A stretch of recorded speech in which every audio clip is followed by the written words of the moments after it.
Không vô. Gì vậy?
Cái này là để khi mà kéo lên trên đây nó sẽ giữ lại.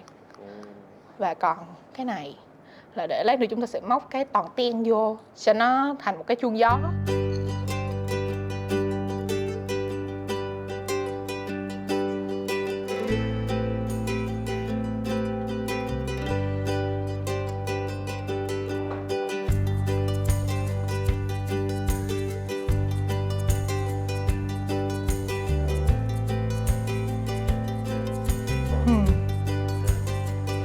Cắt 2 cái.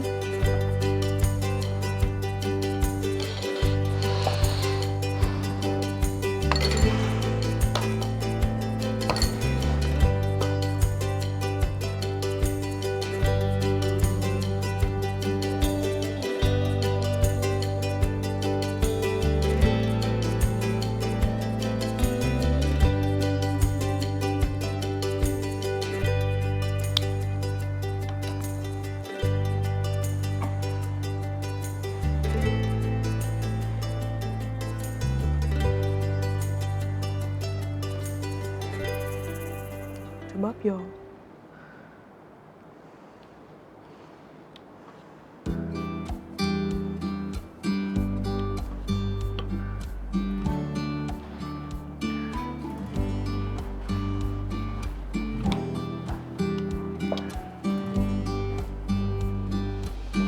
Thôi vậy mình đục trên này đi.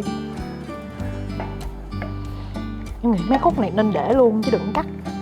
Để từ đầu tới cuối á, nó sẽ trông thật hơn.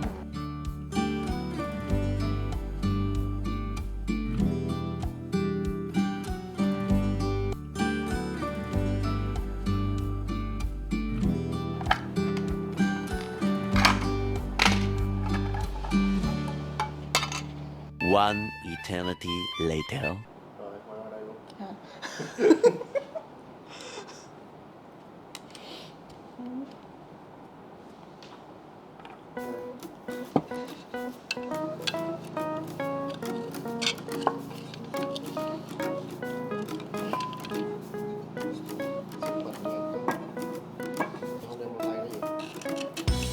Cắt thôi.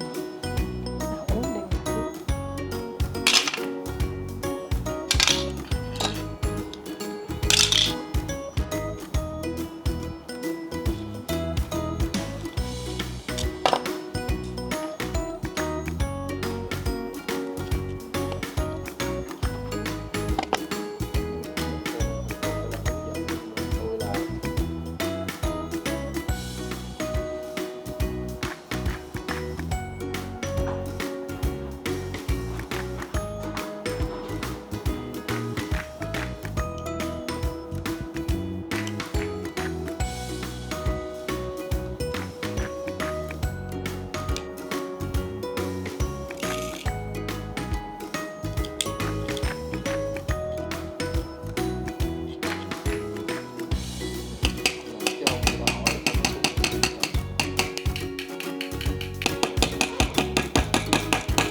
I feel the whole world down for you if you want me to. I'll make it all up to you if you want me to. I slow the whole world down for you if you want me to. I'll lay the whole world down for you if you want me to. I'll make it all up. Rồi, I slow the whole world down for you if you want me to. Rồi, treo dây luôn nha. I'll make it all up to you if you want